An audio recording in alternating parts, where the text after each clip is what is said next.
오늘의 사연 시작합니다. 안녕하세요. 얼마 전에 알고 지내던 회사 선배 언니를 파혼시키고 혼자서 후련해하던 와중에 혼자만 간직하기에는 아까운 이야기 같아 이렇게 사연 신청을 해봅니다. 일단 저는 33살 직장인 여성이고요. 결혼은 한 번 다녀왔습니다. 이번에 제가 파혼시킨 회사 선배 언니와는 제가 입사할 때부터 친분을 유지하던 사이예요. 그런데 왜 해코지를 했는지 궁금하시죠? 전부 다 그럴 만한 이유가 있습니다. 사실 여건만 허락한다면 평생 따라다니면서 괴롭혀주고 싶은 만큼 저한테 몹쓸 짓을 했거든요. 물론 저랑 이혼한 전 남편 역시 그 언니랑 짜고 제 인생을 망가뜨린 주범 중에 하나고요. 남편을 처음 만나게 된 건 3년 넘게 다니던 첫 회사를 그만두고 이직을 하면서였습니다. 당시 제게 업무를 알려주는 역할을 담당했던 남편은 한눈에 보기에도 훤칠한 외모에 말빨 또한 장난이 아닌 사람이었죠. 180이 넘는 키에 갸름한 얼굴과는 달리 탄탄한 근육질의 몸매를 자랑하던 남편은 알고 보니 회사에서 이미 사내 커플을 3번이나 했을 만큼 회사 여직원들에게 인기가 많았더라고요. 남편에 대한 그런 소문들을 제게 알려준 게 바로 저의 철천지 원수가 된 회사 선배 언니였고요. 선배 언니는 제게 다른 건 몰라도 남편만큼은 조심해야 한다고 경고를 해주면서 남편 보고 여직원 킬러라고 하는 겁니다. 무슨 여직원들이 남편이랑 함께 일만 하면 정신을 못 차린다면서요. 자기는 남편이 그렇게 매력이 있는지 모르겠다고 자기도 여자지만 여자들의 심리는 알 수가 없다는 말까지 보태더군요. 말을 들어보니까 이미 남편이 지금까지 여직원들과 3번이나 사내 연애를 하다 헤어졌는데 그 3명 모두 그만뒀다는 거예요. 그러니 저보고는 괜히 마음 혹해서 분란 만들지 말라고 미리 귀띔을 해주는 거였지요. 저는 제 분수를 알기에 그럴 일 없을 거라고 안심을 시켜줬습니다. 사실 제가 외모적으로 그렇게까지 남자들에게 인기 있는 편이 아니거든요. 뭐 그렇다고 연애 경험이 아예 없는 건 또 아닙니다. 단지 제 분수를 알고 있다거나 할까요? 그래서 남편과 제가 깊은 사이가 될 거라고는 전혀 상상도 못했던 거죠. 딱 봐도 연예인 포스 좔좔 흐르는 남편이 저한테 마음을 줄 리도 없고 막상 그렇다고 해도 제 쪽에서 거절할 자신이 있었으니까요. 실제로 반년 남짓 남편에게서 업무를 배우면서 저희는 서로를 단순한 직장 동료 이상으로 생각해 본 적이 없습니다. 물론 기본적인 개념은 다르지만요. 솔직히 남편에게 호감이 아예 없었다고는 말 못하겠어요. 외모도 외모지만 남편은 정말 말을 잘하는 사람이었거든요. 거기다 업무 능력도 우수해서 저희 부서의 어려운 일들은 대부분 남편이 처리를 할 만큼 능력적인 면에서도 인정을 받고 있었어요. 그리고 매너도 얼마나 좋은지 사실 여자 직원들뿐만 아니라 남자 선후배들에게도 인기가 참 많았지요. 그렇게 저와 남편은 사수부사수 관계로 반년여를 근무했고 마침내 저도 부사수에서 독립을 하게 되었는데 어느새 남편이 4번째 사내연애를 한다는 소문이 돌더라고요.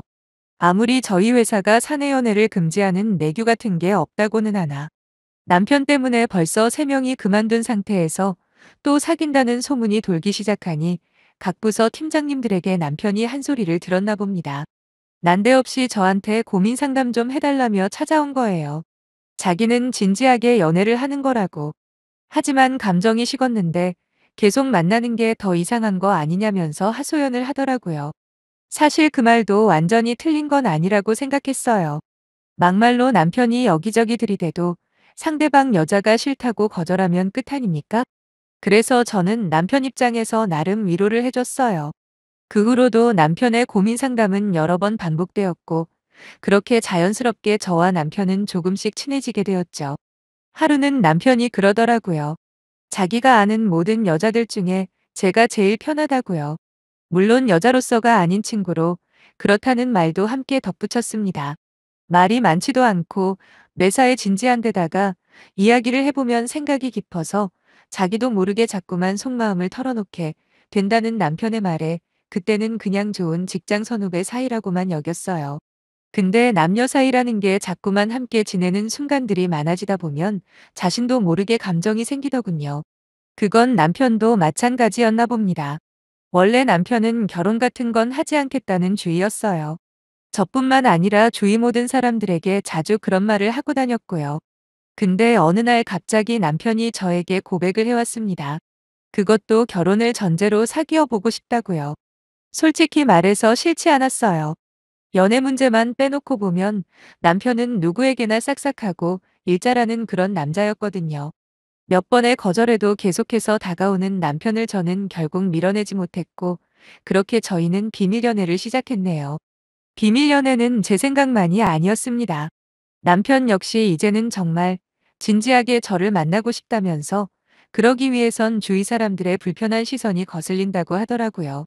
바보 등신처럼 그 당시에는 그런 남편이 이제는 변하는가 보다 하고 믿었네요. 1년 동안 아무도 모르게 저희는 사랑을 키워갔고, 마침내 결혼까지 하게 되었는데, 저희 부모님 두 분 다 남편을 참으로 좋게 봤습니다. 인상도 서글서글하니 사위감 하나는 잘 골랐다고 하시면서요. 물론 하나 있는 남동생은 왠지 모르게 불안하다는 말을 했지만 전혀 신경 쓰지 않았어요. 그저 질투로 하는 말이라고 치부하고 넘겼지요. 지금 와서 보면 남동생만이 남편의 실체를 제대로 꿰뚫어 봤던 것 같아요. 그리고 저희 결혼 소식에 가장 놀랐던 건 바로 저희 회사 사람들이었습니다. 그동안 용케도 숨겨왔다면서도 걱정 반 축하 반 뭐 그런 분위기였죠. 아무튼 결혼하고 몇 달 동안은 정말 행복 그 자체였던 것 같아요. 둘이 같이 출퇴근하고 업무도 서로 도와가며 누가 봐도 부러울 만큼 다정한 부부였죠. 그러다 제가 교통사고를 크게 당하는 바람에 최소 한 달은 꼼짝없이 병원 신세를 지게 되는 일이 있었어요. 안 그래도 건강 상태가 안 좋아서 걱정하던 차였는데 떡 본 김에 제사 지낸다고 이참에 회사를 쉬는 게 어떠냐며 남편이 제안을 하는 겁니다. 저는 남편이 먼저 그리 말해주니 참 고마웠죠. 집안일도 잘 도와주고 항상 저를 먼저 생각해주는 남편이었기에 한치의 의심도 하지 못했네요. 그렇게 저는 회사를 그만두게 되었고 건강을 회복하는 즉시 아이를 가지기로 계획을 짰어요. 아마 그때쯤부터였을 겁니다. 남편과의 관계가 점점 소원해지기 시작한 게 말이죠. 지금 생각하면 결혼하고 딱 3개월 정도만 진짜 부부였던 것 같아요. 제가 집에서 쉬면서부터 남편은 저를 소 닥보듯 하기 시작했고, 주말이면 같이 데이트하자 꼬셔도 귀찮아 죽으려고 하더라고요. 나중에는 주말에도 회사 핑계를 대며 밖에서 시간을 보내는데, 그러다 보니 같이 보내는 시간이 현저하게 줄어들었습니다. 당연히 아이 소식도 없었고요. 결혼할 당시만 해도 자기가 먼저 아이는 빨리 가지고 싶다 해놓고 정작 제가 아이 이야기를 할 때면 자꾸만 딴청을 피우는 거예요. 함께 병원이나 클리닉 같은 곳을 가자고 해도 맨날 바쁘다는 말만 할 뿐 전혀 적극적이지가 않았죠. 이런 생활이 이어지다 보니 당연하게도 부부싸움 횟수가 늘어가더라고요. 한 번은 이대로는 지내다가는 정상적인 부부관계로 다시는 못 돌아갈 것 같아서 날 잡고 남편이랑 긴 시간 대화를 했습니다. 뭐가 그렇게 불만이냐고 물어봤더니 한참을 망설이던 남편이 그러더군요. 제가 집에만 있다 보니 너무 퍼질러져 있는 것 같대요. 집에서 빈둥빈둥대면서 살만 찌고 꾸미는 경우도 없다고, 그래서 여자처럼 안 느껴진답니다. 사실 여자로서 자존심도 많이 상했지만 어쩌겠습니까? 남편이 노력을 하지 않는다면 저라도 해야겠다는 생각에 다음 날부터 저는 직장을 구하기 시작했죠. 그리고 틈나는 대로 운동도 했어요. 어느 정도 시간이 지나면서 저는 기존의 몸무게보다 더 많이 살도 빼고, 거기다 운 좋게 전에 다니던 회사보다 훨씬 더 좋은 조건으로 일자리도 구했습니다. 그 덕분인지 예전만큼은 아니었지만 남편과의 관계도 조금씩 회복이 되었어요. 그리고 제가 직장을 다니기 시작한 지 얼마 지나지 않아 또 하나의 기쁜 소식이 찾아왔습니다. 바로 임신에 성공을 한 거지요. 병원에서 당분간은 지켜봐야 한다고, 아직은 확실하게 자리를 잡은 게 아니니까 일단은 혼자만 알고 있으라고 하더라고요. 너무 기뻤어요. 그 길로 한의원에 가서 여성과 아이에게 좋은 보약도 짓고 최대한 몸조심을 하기 시작했습니다. 그리고 얼마 후 확실한 임신이라는 소식을 듣자마자 저는 저희 부모님부터 남편한테 모두 알렸고요. 당연히 양가 부모님은 정말 좋아하셨습니다. 그런데 정작 가장 축하해줘야 할 남편은 표정의 변화가 거의 없었어요. 처음에는 너무 갑작스러운 일이라서 그런가 보다 했습니다. 그러거나 말거나 저는 아이밖에 보이지가 않았어요. 무엇보다 첫 임신이기 때문에 몸을 잘 보증해야 한다고 해서 정말 열심히 관리했습니다. 그렇지만 하늘의 뜻이었는지는 몰라도 저는 임신 3개월 만에 덜커덕 유산을 하고 말았죠. 온 세상이 무너져 내리는 것 같았어요. 우울증에 공황장애까지 오는데 사람들이 이래서 극단적인 선택을 하는 거구나 뼈저리게 공감을 할 만큼 힘든 나날들을 보냈습니다. 다행인지 남편이 옆에 있어서 큰 위안이 되었어요. 아이는 잃었지만 결혼 초기에 남편이 돌아온 것 같아서 의지가 많이 되더라고요. 그렇게 어느 정도 정신을 차리고 다음에 아이가 올 때까지 마음을 편하게 먹기로 이야기를 나눴습니다. 먼저 간 아이에게는 너무 미안했지만 사람이라는 게 또 시간이 흐르다 보니 사라는 지더군요. 지금 돌이켜보면 이상한 점이 한두 가지가 아니었어요. 임신 기간에는 냉담하던 남편이 막상 제가 유산을 하고 나서는 한없이 다정한 남편이 되었다는 게 말이죠. 물론 유산한 저를 불쌍하게 여겨 반성을 했다고도 볼 수 있지만 그렇게 보기에는 임신을 했을 때 저한테 너무 냉정했거든요. 차라리 시부모님이 몇백 배는 더 저를 챙겨주고 신경 쓴다는 느낌까지 받았다니까요. 하지만 얼마 후 저는 그 이유를 확실하게 알 수 있었습니다. 어느 날인가 샤워를 하고 나왔는데 남편이 안 보이더라고요. 저는 아무 생각 없이 서재방에 들어가게 되었죠. 평소에는 서재에는 아예 들어가지를 않습니다. 남편이 워낙 싫어하기도 했고 저 역시도 컴퓨터랑 책만 있는 그 방에 볼 일이 없었으니까요. 혹시나 남편이 평소처럼 게임하느라 정신없나 싶어 들어갔는데 아무도 없더라고요. 그냥 나오려다 저도 모르게 컴퓨터 마우스를 살짝 건드렸어요. 그랬더니 화면 보호기가 꺼지면서 남편이 누군가와 대화를 나누던 메시지 창이 떠 있는 겁니다. 슬쩍 읽어본 저는 그 자리에서 무너져 내릴 수밖에 없었어요. 남편의 대화 상대는 바로 저와 계속 연락을 유지하고 있던 그때 그 회사 선배였고, 대화 내용은 더더욱 기가 막혔죠. 대화 속 선배는 남편을 닥달하고 있었어요. 언제 이혼하냐고, 이제 애도 떨어져 나갔으니까 하루빨리 결정을 하랍니다. 남편은 그런 선배에게 쩔쩔매면서 자기도 지금 눈치를 보고 있으니까 조금만 기다리라네요. 자기 엄마 충격받으면 절대로 안 되니까 자연스럽게 이혼하는 분위기를 만들 계획이라고 하면서 말이에요. 참고로 시어머니께서 저혈압이 심하십니다. 그래서 일정 수준 이상의 감정 동요가 가장 위험한 일 중에 하나죠. 충격을 받으시거나 그러면 일단 가장 먼저 눈앞이 침침해지면서 그 다음엔 숨이 잘 안 쉬어진다고 하더라고요. 그 와중에 지네 엄마 걱정하는 남편 꼬라지를 보고 있자니 웃기지도 않았어요. 아무튼 대략적으로만 훑어본 내용만으로도 남편과 선배의 관계는 분명히 바람이 확실했고 더욱더 놀라운 건 남편의 사내 연애 횟수가 3번이 아니었다는 겁니다. 맨 처음 남편과 사귄 사람이 한 명 더 있었는데 그게 바로 선배였던 거죠. 저한테는 자기 스타일이 아니라며 여자들이 왜 남편을 좋아하는지 모르겠다고 저한테 경고까지 해줬던 그 선배가 최초의 남편 애인이라는 사실에 저는 정말 정신을 차릴 수가 없었어요. 거기다 선배와는 최근까지도 연락을 계속 주고받고 있었거든요. 특히나 제가 유산하고 난 후에 남편 다음으로 저를 위로해주던 사람이 바로 선배였어요. 그러니 제 심정이 어땠겠습니까? 말 그대로 배신감에 치를 떨 수밖에 없었네요. 얼마 후 들어온 남편에게는 죽으림을 다해 내색하지 않았고 그 뒤로 저는 남편의 이메일이며 카톡 아이디까지 찾아서 몰래 증거를 모으기 시작했죠. 평소에 남편 핸드폰이나 컴퓨터 같은 건 일절 건들지 않던 저였기에 남편은 설마 제가 자기의 뒷조사를 하고 있을 거라고는 의심조차 못했을 겁니다. 알아갈수록 이것들은 사람이 아니라 짐승이라는 생각밖에 안 들더라고요. 특히나 제가 유산을 하고 남편과 선배 둘이서 축하 파티 같은 걸 했다는 사실을 알게 된 날은 도저히 남편과 한 집에 같이 있을 자신이 없어서 친정에 간다는 핑계를 대고 들어가지 않았습니다. 아무리 이혼하고 싶은 와이프라고 해도 그렇지 아이는 다른 문제 아닙니까? 근데 어떻게 자기 자식이 죽었다고 둘이서 축하를 할 수가 있는 건지 짐승도 그러지는 못할 거예요. 아무튼 저는 증거들을 모으는 족족 미리 선임해 놓은 변호사님에게 전부 가져다 드렸어요.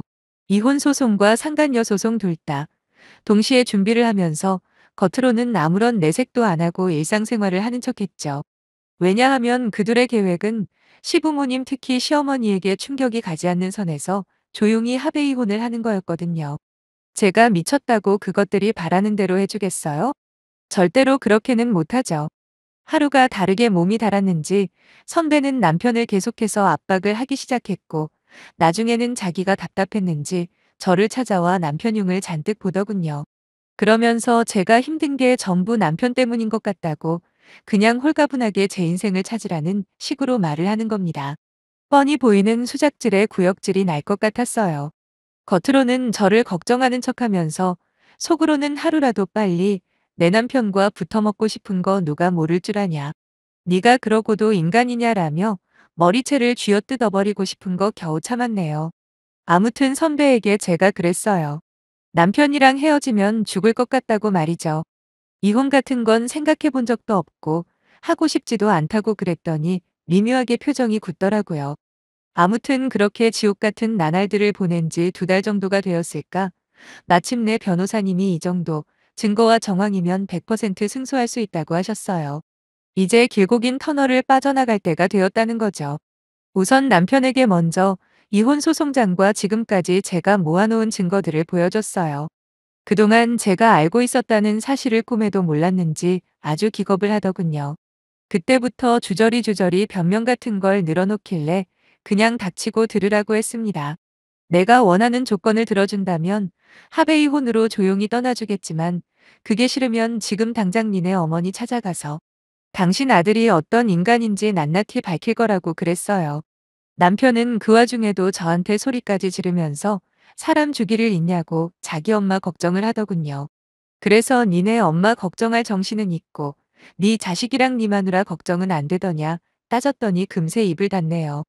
어쨌든 일을 크게 만들던 작게 만들던 전적으로 네가 알아서 하라고, 내가 원하는 위자료 뱉어내려면 이 집부터 빨리 팔아야 될 거라고 말하고는 그냥 뒤돌아 나와버렸네요. 그제서야 친정부모님께 지금까지 있었던 모든 일들을 말씀드렸어요. 당연히 난리가 났죠. 당장이라도 두 년놈들을 잡아족치시겠다는 두 분을 말리고는 며칠 동안 아무것도 안 하고 방 안에 틀어박혀 있었습니다.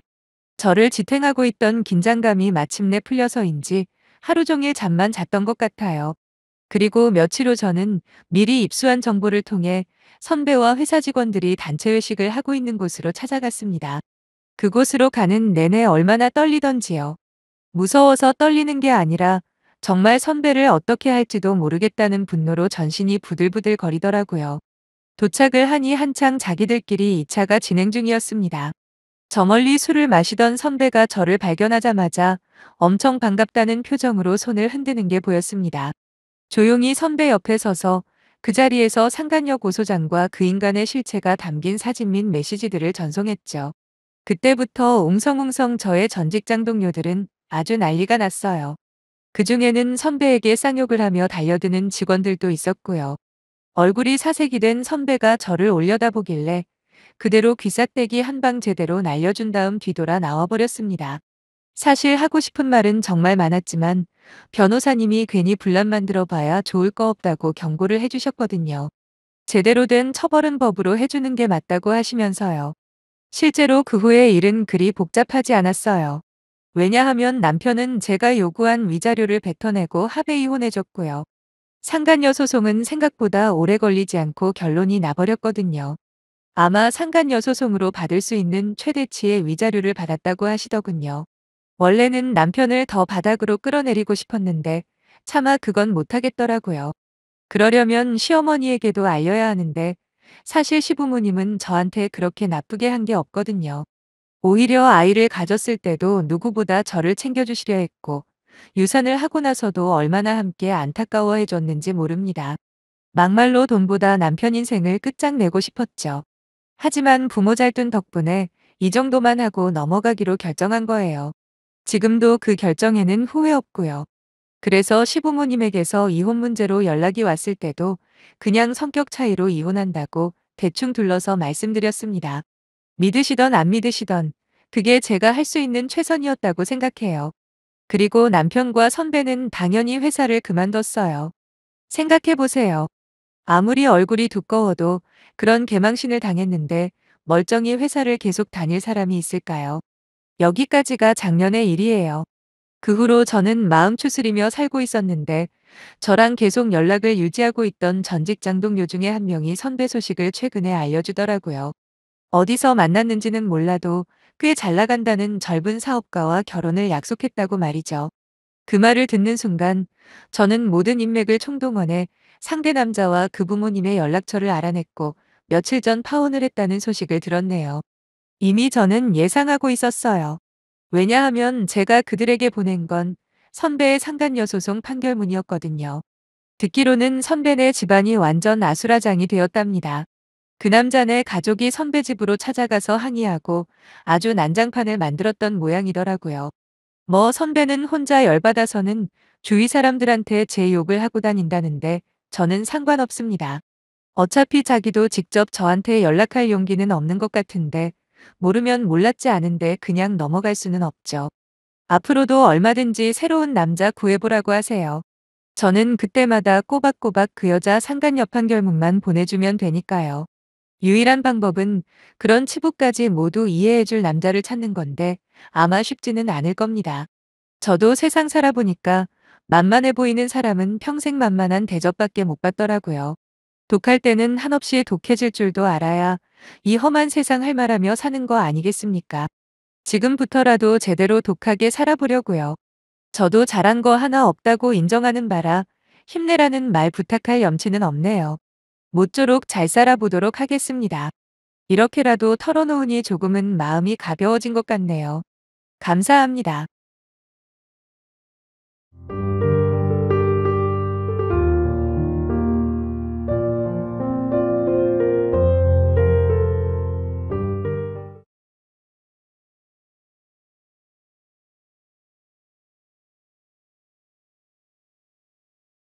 오늘의 사연 시작합니다. 저는 서울에서 살고 있는 결혼 2년 차 되는 새댁입니다. 같은 직장에서 만난 남편은 참 착하고 성실한 사람이에요. 거기다 아직까지 신혼이라 그런지는 몰라도 제 말에 늘 귀 기울여주고 저만 생각하는 좋은 남편이죠. 그래서 지금까지 크게 싸운 적 없이 깨볶아가며 살고 있어요. 그런데 제가 왜 이렇게 사연을 쓰게 되었는지 궁금하시죠? 그건 바로 저만 보면 못 잡아먹어서 안달인 시부모님 때문입니다. 모든 시어머니가 그러지는 않겠지만 일부 시어머니들은 며느리를 볼 때 새로 들어온 가족이라는 개념보다는 그저 평생 키워온 아들을 뺏어간 못된 요물로 본다는데 딱 저희 시어머니가 거기에 해당하는 듯 하더라고요. 뭐가 그렇게 마음에 안 드시는지 하나부터 열까지 전부 다 트집을 잡으시는데 짜증이 나서 남편한테도 몇 번 말한 적이 있습니다. 당연히 제 말을 들은 남편이 시부모님한테 항의를 했겠죠?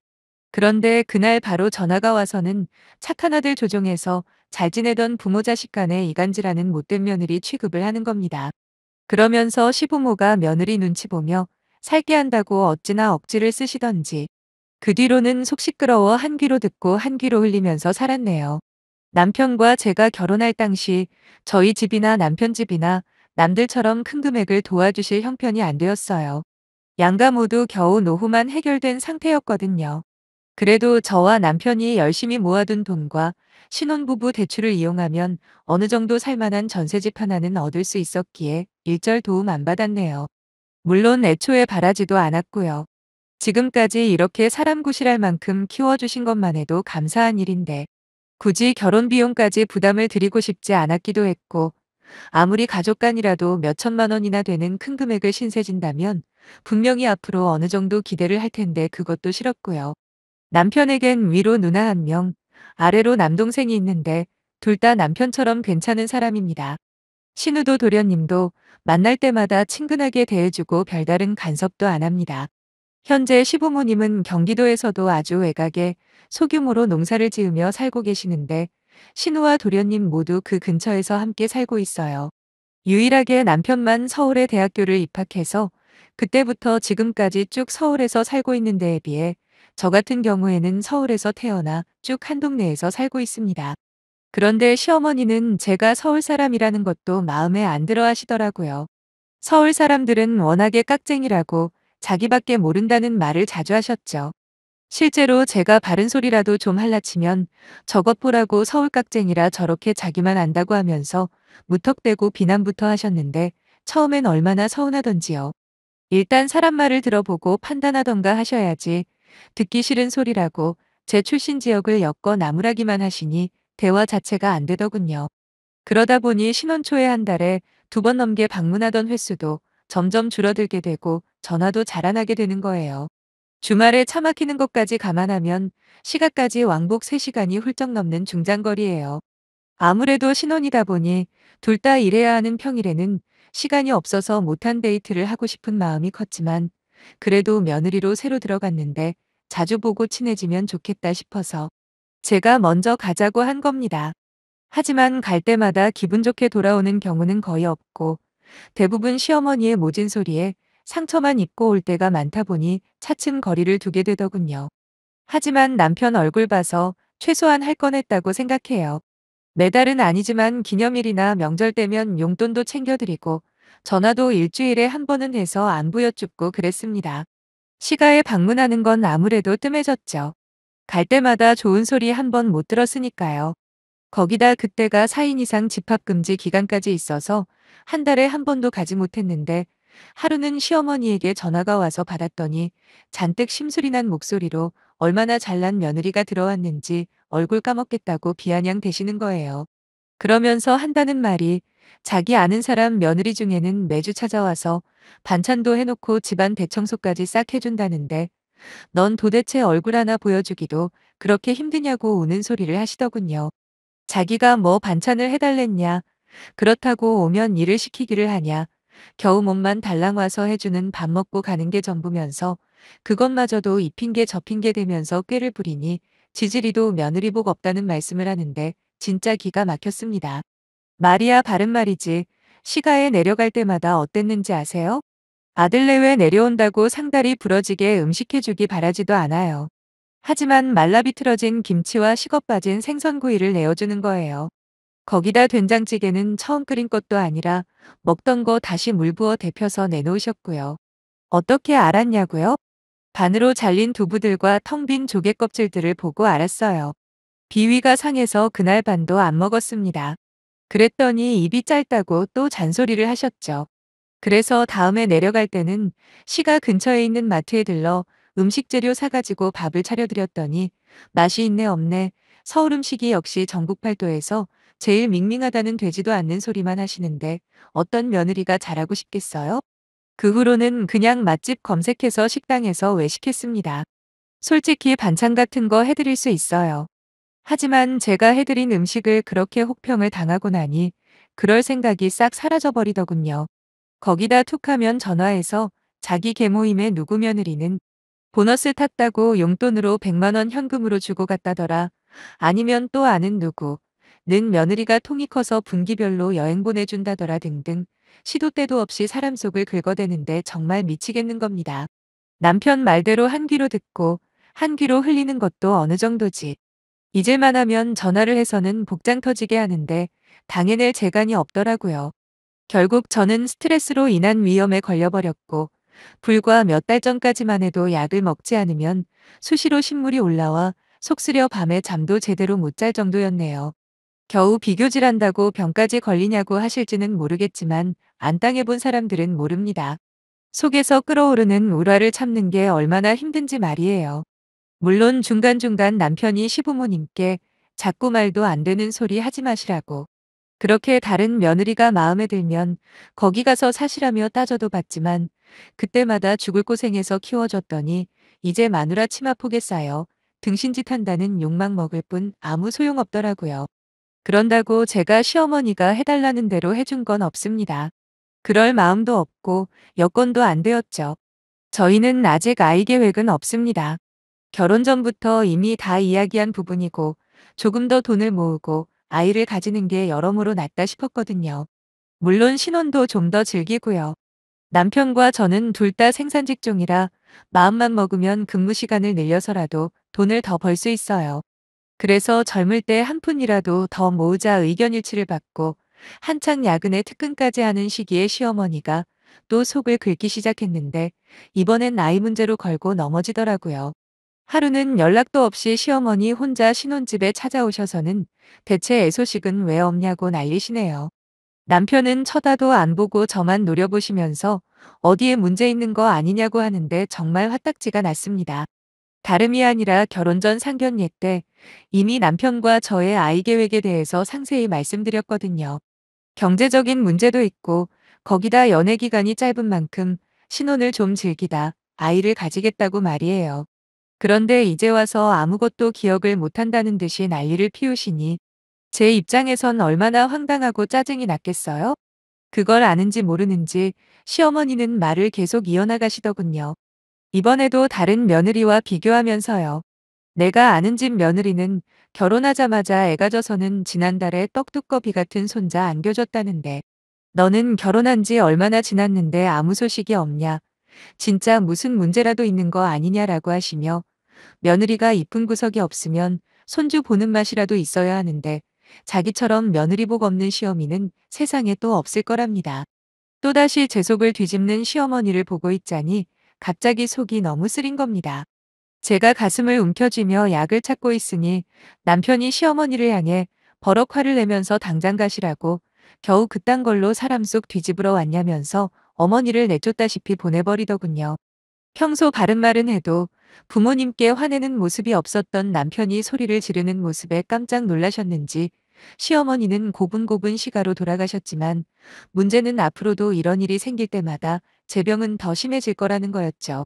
그날 저는 남편에게 진지하게 이혼에 대해서 말을 꺼냈어요. 남편은 그게 무슨 말이냐, 자기가 더 잘하겠다라며 싹싹 빌었지만 솔직히 완전히 시가와 인연을 끊는 것만 제외하면 남편도 나름 할 만큼 했다고 생각합니다.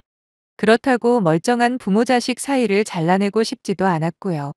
여전히 남편을 사랑하고 이만한 사람은 또 없다 싶었지만 이대로 그냥 살기에는 제가 못 견딜 것 같아 이혼하자 말하고 친정으로 향하는데 얼마나 울었는지 몰라요.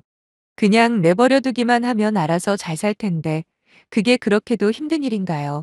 도대체 제가 무슨 잘못을 그리했길래 이렇게 못 잡아먹어서 안달인지 시어머니가 너무 원망스러웠습니다.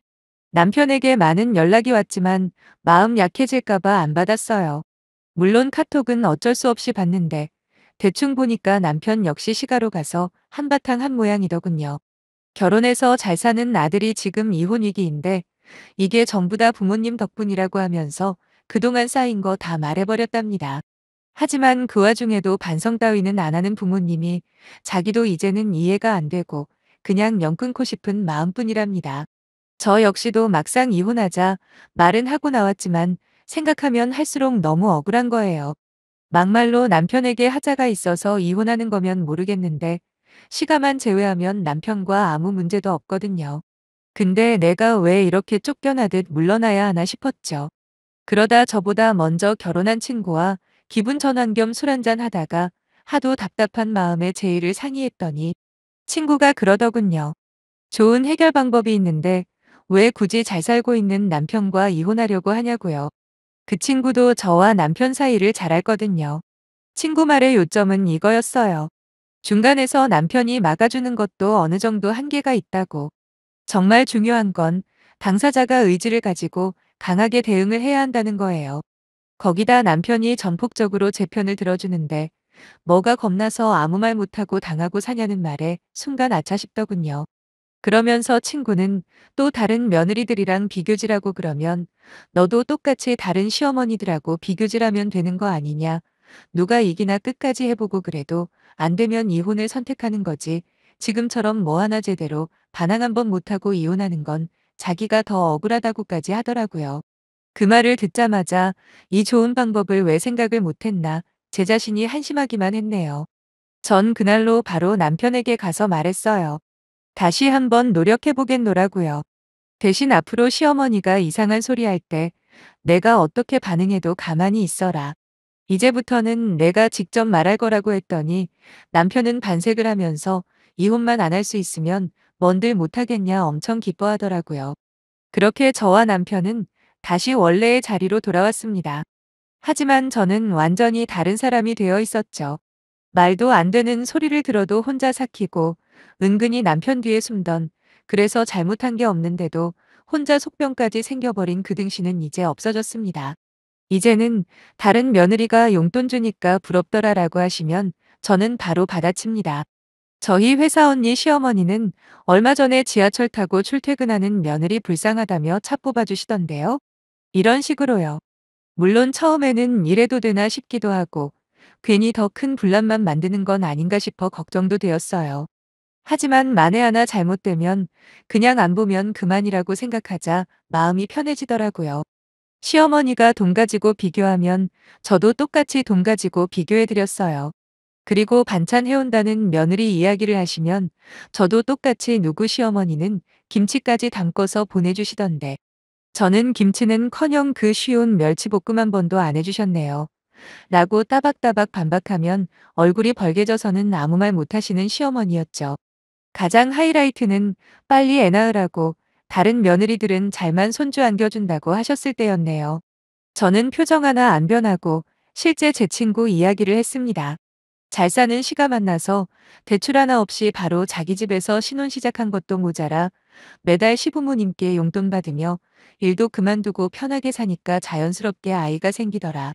저도 시부모님이 금전적으로 도와주시면 지금처럼 맞벌이 안 해도 될 테니 그러면 정신적, 육체적 여유도 생기지 않겠냐.